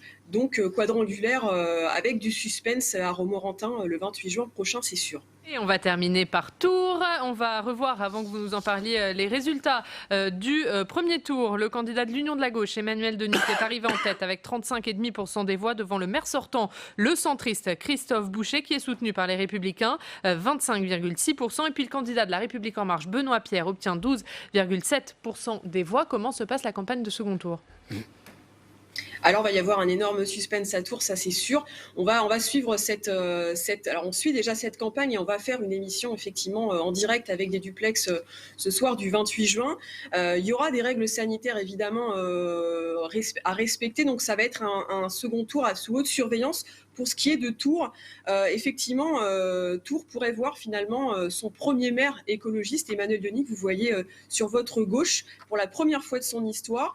Alors, 2 candidats, effectivement, Emmanuel Denis, Christophe Boucher. Emmanuel Denis soutenu par les Verts, le PS, la France Insoumise et les communistes.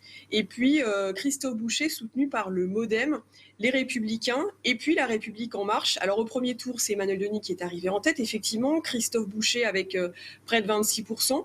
Le joker dans ce deuxième tour, vous l'avez très justement remarqué, c'est effectivement La République En Marche qui a décidé de s'allier, de fusionner avec la liste MoDem de Christophe Boucher. En Marche qui avait atteint près de 12% au premier tour et qui pourrait peser énormément dans la balance au second tour et rebattre les cartes. On s'attend donc à du suspense entre l'ancien patron de l'OM, Christophe Boucher, le maire sortant, et l'écologiste qui, lui, a su rallier toutes les gauches dès le premier tour, une chose qui n'était encore jamais arrivée à Tours. Et merci beaucoup. Merci Audrey Champigny pour ce point très complet sur les municipales dans votre région.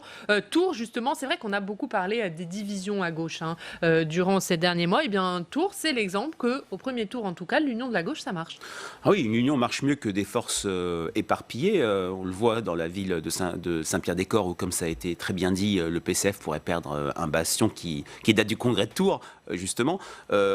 C'est vrai que sur la ville de Tours, c'est intéressant de voir à quel point le maire sortant est fragilisé, puisqu'un maire sortant qui se représente, qui est devancé de 10 points au premier tour, la dynamique est clairement du côté de l'union de la gauche et d'Emmanuel Denis. D'un autre côté, on a vu dans beaucoup de villes En Marche fusionner avec la droite ou le centre. Là, c'est exactement le même schéma, ce qui rend ce second tour relativement indécis si on s'en tient uniquement à l'arithmétique. Je n'ai pas réalisé de sondage à Tours. En tout cas, c'est très incertain. Et la gauche, quelques années après l'ère Germain, pourrait retrouver le chemin de l'hôtel de ville.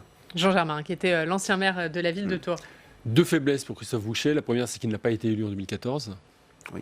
Et que donc ce n'est pas un vrai maire sortant au sens strict du terme.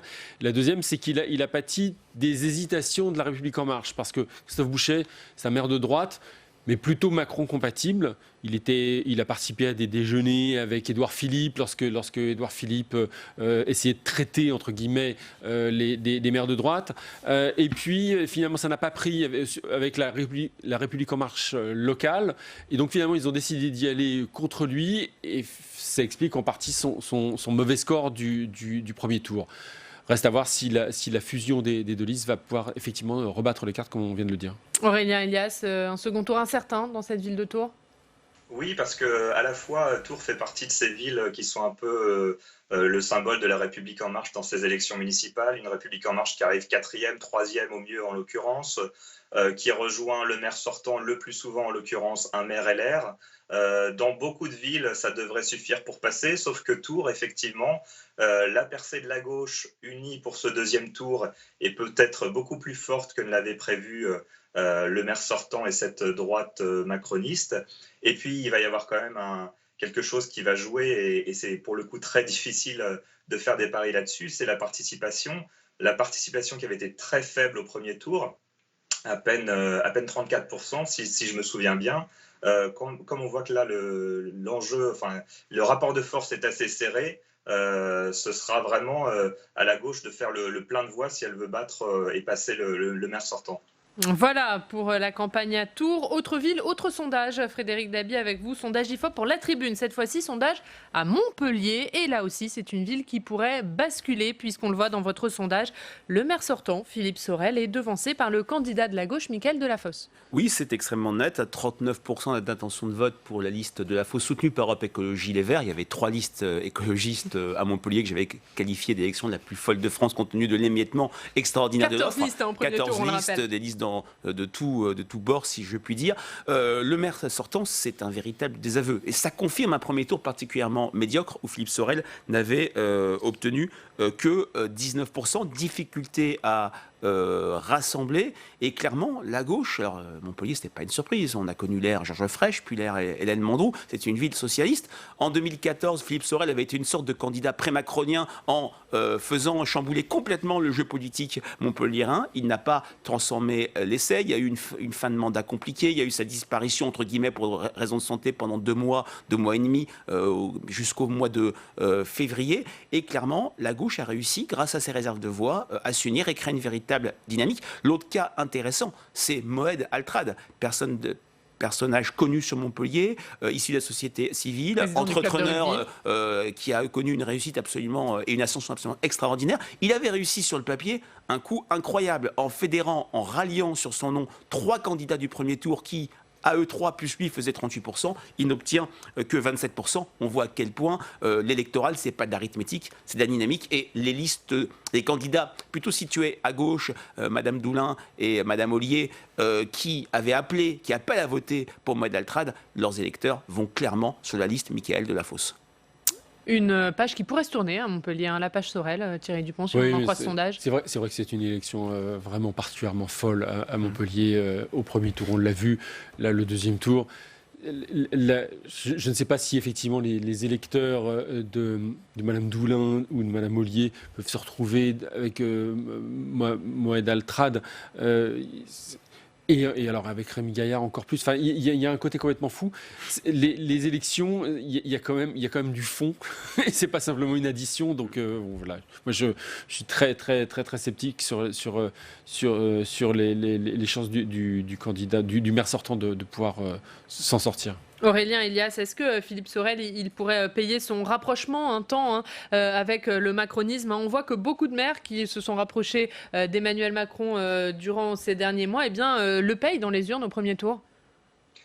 Oui, mais alors ce qui est étonnant, c'est que ce premier tour et surtout cet entre-deux tours qui à Montpellier a viré à quelque chose d'assez étonnant, des alliances qu'on peut qualifier quasiment de contre-nature, du moins au sens politique du terme, des alliances inattendues. Est-ce que finalement ces alliances ne vont pas profiter aux maires sortants qui effectivement étaient sortis très affaiblis du premier tour, mais avec ces divisions entre les listes qui s'opposent à lui? On peut imaginer que Philippe Sorel fasse partie de ces maires affaiblis au sortir du premier tour et dans ce deuxième tour qui a duré plusieurs semaines et ces ralliements dans les listes adverses qui vont étonner plus d'un électeur pourraient ramener au maire sortant une partie de l'électorat et notamment une partie de l'électorat qui s'était abstenu.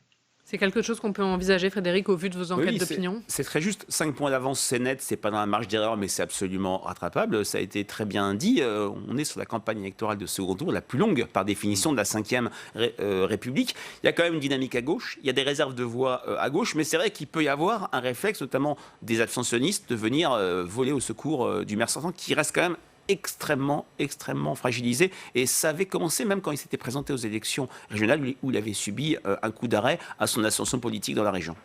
Eh bien, on en parlera, on aura l'occasion de suivre tout ça. Et je vous donne rendez-vous notamment lundi à 22h pour le débat à Montpellier, justement, entre les 3 candidats en partenariat avec le Midi Libre et France Bleu Héros. Allez, on va aller à Toulouse maintenant, pas très loin de Montpellier. On va retrouver Éric Berger, le rédacteur en chef adjoint de la Dépêche du Midi. Bonjour Éric.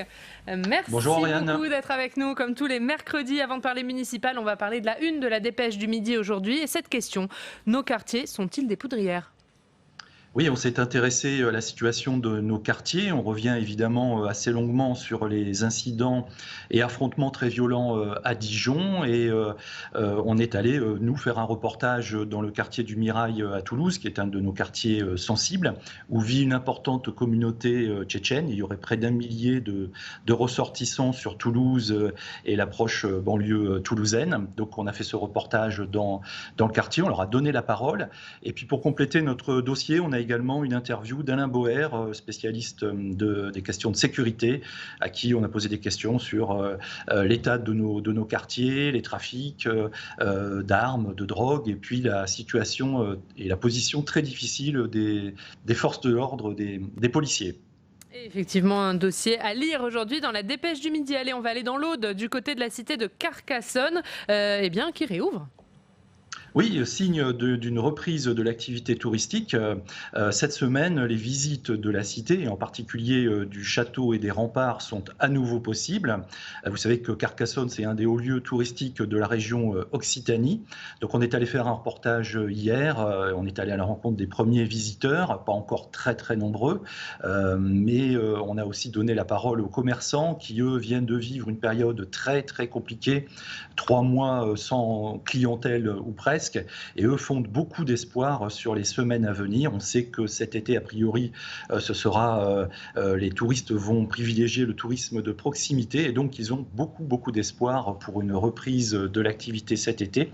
Et en fin de semaine, ils attendent avec impatience la réouverture de la frontière entre la France et l'Espagne, parce que les touristes espagnols sont en général très nombreux dans la cité de Carcassonne. On va parler municipal avec vous, Eric. On va commencer par la ville de Montauban. On va regarder les résultats du premier tour. Montauban, où la maire sortante, les Républicains, Brigitte Barège, est arrivée en tête avec 46,3% des voix devant le candidat de la gauche, Arnaud Hillion, 29,3%, et Pierre Mardegan, 10,9%. Comment s'annonce le second tour à Montauban ?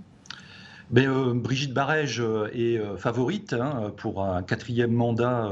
La candidate LR est en position très favorable, d'autant que ce ne sera pas une triangulaire, mais un face-à-face entre elle et son adversaire socialiste Arnaud Hillion, puisque le 3e candidat, qui était soutenu par LREM et l'UDI, a finalement décidé de jeter l'éponge. Donc plus que jamais, la voie semble dégagée pour la maire de Montauban, Brigitte Barège, grande favorite, qui d'ailleurs dès le premier tour avait failli être élue et qui est en position très très favorable. Et municipal à Toulouse, là aussi on va rappeler d'abord les résultats du premier tour. Jean-Luc Moudinque, le maire sortant, qui est arrivé en tête avec plus de 36% des voix, devant Antoine Maurice, le candidat des écologistes, 27,5%, et la socialiste Nadia Pelfig, 18,5%. Voilà pour les résultats du premier tour, mais ça s'annonce compliqué pour Jean-Luc Moudinque et Eric Berger. En effet, autant à Montauban la situation est tout à fait dégagé, autant à Toulouse, ça s'annonce une issue très très incertaine. Ce sera un face-à-face, puisque Nadia Pelfig n'est pas présente au second tour. Un face-à-face entre Antoine Maurice, qui a réussi plus ou moins à fusionner les 3 listes de gauche qui étaient présentes au premier tour, face à Jean-Luc Moudinque. Un 2e sondage a été publié cette semaine, un sondage BVA en tout début de semaine. Il donne gagnant d'une courte tête Antoine Maurice avec 51% des voix. On est dans la marge d'erreur, mais ça confirme le précédent sondage qui donnait 52% pour le candidat écologiste. Ça s'annonce extrêmement serré. D'ailleurs, la campagne vire il y a des polémiques, des débats entre les 2 candidats. Aujourd'hui, Antoine Maurice a pris position sur la question de l'aéronautique. Il lui avait été reproché de ne pas prendre position, de ne pas suffisamment parler de ce sujet. On sait que la filière aéronautique est très importante à Toulouse. Aujourd'hui, dans nos colonnes, il explique qu'il défend les emplois, il souhaite le maintien de ces emplois. Quant à Jean-Luc Moudinque, aujourd'hui, on le fait parler sur ses propositions en termes de sécurité, mais c'est certain, à Toulouse, le maire sortant est menacé et l'issue de la campagne est très très incertaine. Ça devrait se jouer vraiment sur peu de choses. Et on en reparle avec vous mercredi prochain, Eric. On va revoir la une de la Dépêche du Midi. Nos quartiers sont-ils des poudrières ? Merci beaucoup, Eric Berger, d'avoir été avec nous depuis Toulouse. On le voit, Jean-Luc Moudinque, est-ce que c'est un peu le même profil que Philippe Sorel, ces maires qui se sont rapprochés d'Emmanuel Macron et qui se retrouvent en difficulté pour ces municipales ? Oui, ce sont des maires qui sont... Alors, la différence, c'est que Jean-Luc Moudinque vient de la droite. et ce qui n'est pas le cas de Philippe Sorel, qu'il a laissé toujours planer une certaine incertitude dans son attitude vis-à-vis du pouvoir macroniste. Enfin, il était quand même très Macron-compatible. Notamment, il préside également France Urbaine, qui est l'association des grandes métropoles, qui est plutôt allante à discuter avec le pouvoir. Et puis, il se retrouve face à une gauche unie, qui est en dynamique. Il ne faut pas oublier que Toulouse a longtemps été une ville de gauche. Donc il n'y a pas une tradition non plus de... Enfin, elle a été longtemps... Il y a eu des alternances. Elle a voté nationalement à gauche. Oui, elle a voté nationalement à gauche. On se rappelle que le maire s'appelait également Pierre Cohen. Avant, il y avait des maires de droite. Donc, c'est pas une situation, c'est pas une ville historiquement de droite, tout ça. Donc, ça va être très serré, ça va être très intéressant. Et ça confirme aussi la poussée des écologistes dans cette campagne. Oui, tout à fait. Je partage ce que vient de dire Thierry Dupont. On a un rapport de force extrêmement serré. C'était le cas également en 2014 où des sondages donnaient Pierre Cohen réélu de peu, d'autres, ceux de l'IFOP, Jean-Luc Boudin gagnant de très peu également. C'est ce qui s'était passé. Là, on est sur un rapport de force ultra serré. C'est intéressant de voir que Jean-Luc Boudin joue un peu la stratégie qui était la stratégie d'Oustoblazy en 2001, quand il y avait également une poussée très forte de la gauche avec les fameux motivés, et il avait joué une stratégie un peu du chaos. Et Jean-Luc Boudin n'en est pas à ce niveau-là, mais est sur une logique de que peut devenir Toulouse en termes d'attractivité. Alors la question de l'aéronautique a été abordée par le candidat écologiste, en termes économiques, sur la question des terrasses. Donc c'est vraiment un affrontement extrêmement dur, presque à mort si je puis dire, avec, c'est vrai, un léger avantage pour la dynamique de gauche, pour l'archipel toulousain. Pour autant, Jean-Luc Boudin n'a pas perdu loin de là. Au premier tour, il a été quand même pénalisé par une abstention très forte de l'électorat âgé, qui, s'il revient, voterait sans doute Jean-Luc Boudin. Rapidement, Aurélien Elias, est-ce que Jean-Luc Boudin peut compter sur un regain, un rebond de la mobilisation pour ce second tour ? En tous les cas, c'est ce sur quoi il mise. On a vu que la campagne s'est récemment durcie durant ces 2 dernières semaines. Et le maire sortant n'a pas manqué de donner des interviews en agitant ici ou là le chiffon rouge, ou plutôt le péril rouge de la liste d'union de la gauche en face. Le péril jaune aussi, dans une ville où, il faut le rappeler, les manifestations des Gilets jaunes ont fait pas mal de dégâts en centre-ville. Donc il essaie de mobiliser son électorat. Celui qui est très attaché au développement économique, à la vie des commerces en centre-ville, à la vie du centre-ville, et puis aussi en invoquant l'argument sécuritaire. Il serait, selon ses dires, le candidat de la sécurité prolongée dans la ville de Toulouse, alors que le camp d'en face serait la grande interrogation. Dernier point, il met aussi également en avant l'inexpérience de ses opposants, puisque dans la liste d'union de la gauche, il y a assez peu d'élus. Donc il joue l'expérience, la sécurité et le développement économique face à cette liste de l'archipel citoyen. Et voilà pour cette page municipale. On en reparlera bien sûr demain, mais avant de se quitter, on va voir ce qu'il y a à la une de vos quotidiens régionaux.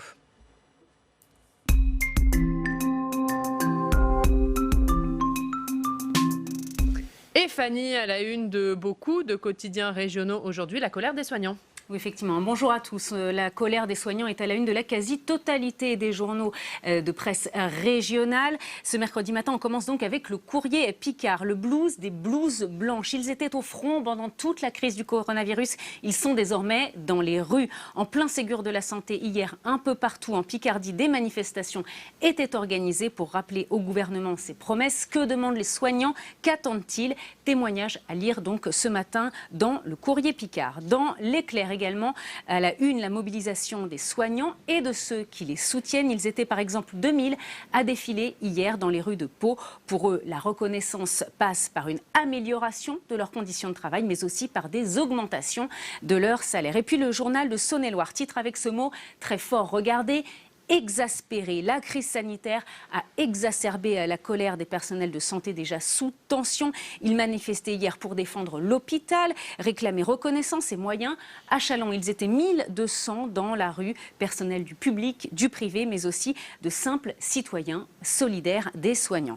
Et puis on termine cette revue de presse des régions avec à la une du bien public Dijon dans la tempête. On le sait, la ville est marquée par 4 jours de violence urbaine, des scènes d'une violence extrême, des des affrontements impliquant des membres de la communauté tchétchène. Hier, Laurent Nunez, le secrétaire d'État auprès du ministre de l'Intérieur, était en déplacement à Dijon. Il a annoncé un dispositif renforcé. Marine Le Pen aussi a fait le déplacement hier. L'article est donc à lire ce matin dans Le Bien public. Merci beaucoup Fanny pour cette revue de la presse. Un mot, Thierry Dupont, sur cet article à lire dans Contexte, le projet pour secouer le CESE et faire une place aux citoyens.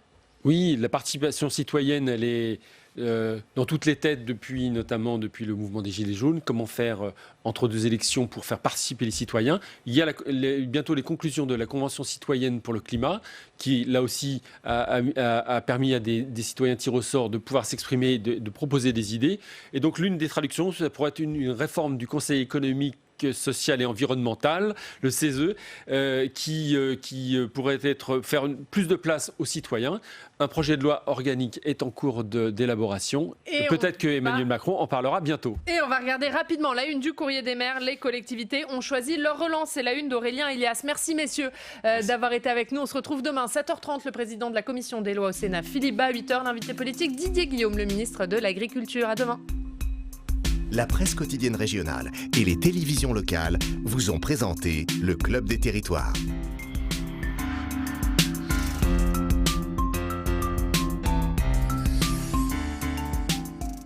La Mutuelle nationale territoriale, la mutuelle des agents des services publics locaux, vous a présenté le Club des territoires. Engie, acteur engagé dans la transition zéro carbone des régions, vous a présenté le Club des territoires.